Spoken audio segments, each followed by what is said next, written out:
Bonjour tout le monde, aujourd'hui nous allons visiter un fort, enfin. Évidemment ce sont des zones dangereuses, donc ne tentez pas ça chez vous, du moins pas sans préparation. Et on commence avec un tout petit, le fort de Dévillers, le plus récent de la place d'Épinal, puisqu'il a été construit en 1906. Plus récent ne signifiant pas toujours plus moderne, des projets plus anciens ayant pu être modernisés à outrance. Cet ouvrage est construit à l'est de la batterie de la Voivre, jugée trop en arrière. Il permettait de fermer la zone entre les forts de Longchamp et des Adelphes. Construit en béton armé, le fort de Dévillers était à l'épreuve de l'artillerie et prêt à en découdre. Les travaux durèrent de 1906 à 1910. Son armement principal, une tourelle à éclipse de 75 mm, était prêt à l'été 1909, tandis que son armement secondaire, les tourelles mitrailleuses à éclipse, fut mis en service au printemps 1910.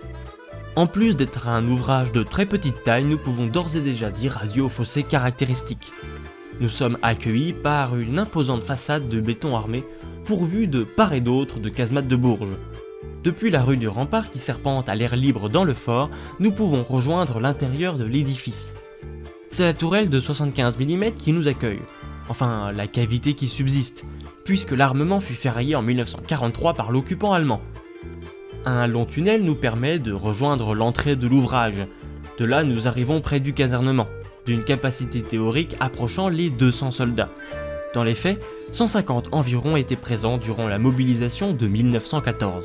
Les casemates de Bourges permettaient de protéger les flancs de l'édifice et de tirer dans l'intervalle avec le fort voisin. On distingue encore les mécanismes permettant le fonctionnement des canons de 75 mm. En continuant sur notre route, nous arrivons rapidement aux anciennes tourelles mitrailleuses à éclipse, du moins ce qu'il en reste.